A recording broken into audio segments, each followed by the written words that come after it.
আওয়ামী লীগের কেন্দ্রীয় কার্যালয়, নেতাকর্মী নয়। আশেপাশের মানুষ মাঝে মধ্যেই ঢুকছেন অফিসটিতে, তবে দলীয় কোনো কর্মসূচি নয়, একান্তই প্রকৃতির ডাকে সাড়া দিতে।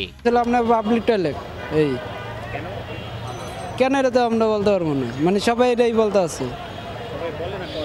করে বলে সবাই তো প্রস্তাব করে,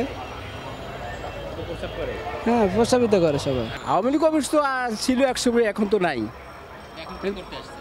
এখন আমি একটু প্রস্তাব করব। আওয়ামী লীগ সরকার পতনের পর এমন অবস্থা চলতে থাকায় দুর্গন্ধে এখানে 1 মিনিট অবস্থানই কষ্টসাধ্য হয়ে দাঁড়িয়েছে। একসময়ে আওয়ামী লীগের কেন্দ্রীয় কার্যালয়ের নিচতলাটি এখন একদমই পাবলিক টয়লেট বলা চলে।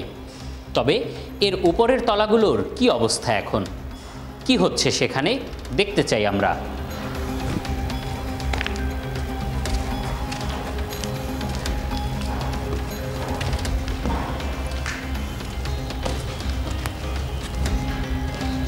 সিঁড়ি ধরে উপরে উঠতেই দেখা মেলে ভবঘুরেদের। শুধু আড্ডা নয়, রীতিমতো থাকার জায়গা দখল নিয়ে মারপিট করছে এরা। রুমগুলোর আসবাবপত্র তো নেই, দুর্বৃত্তরা খুলে নিয়েছে দরজা জানালা পর্যন্ত। তার মধ্যেই অপরাধের অভয়াশ্রম বানিয়ে ফেলেছে অপরাধীরা। চলছে অবাধে মাদক সেবন। স্টেডিয়াম এখন এখানেই থাকো? অবশ্যই। এমনি কোনো ঝামেলা টামেলা নাই? ঝামেলা কে করতে হবে? এনে সবাই আয় ওপরে গাঞ্জা মঞ্জা গাইতে হয়, প্রসাব করতে হয়, বাথরুম করতে হয়। এখানে মানুষ এখন বর্তমানে হাঁকতেছে, বাথরুম করে, প্রস্রাব করে এবং গাঞ্জা খায়, বাবা খায়।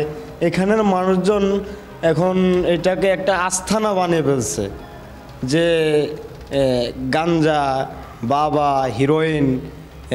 রাত হলে দেখবেন যে অনেক লোকজন দল বাইদা উপরে ওঠে, উপরে ওইটা এগুলা খায়, মাদক সেবন করে, হাগে, বাথরুম করে, প্রস্রাব করে, যে যেমনে যার স্বাধীনতাভাবে চলতেছে, খাইতেছে এখানে। আরও উপরে উঠলে দেশ টিভির ক্যামেরায় ধরা পড়ে দেহ ব্যবসার চিত্র। রাত হলে যা আরও বাড়ে বলে দাবি স্থানীয়দের।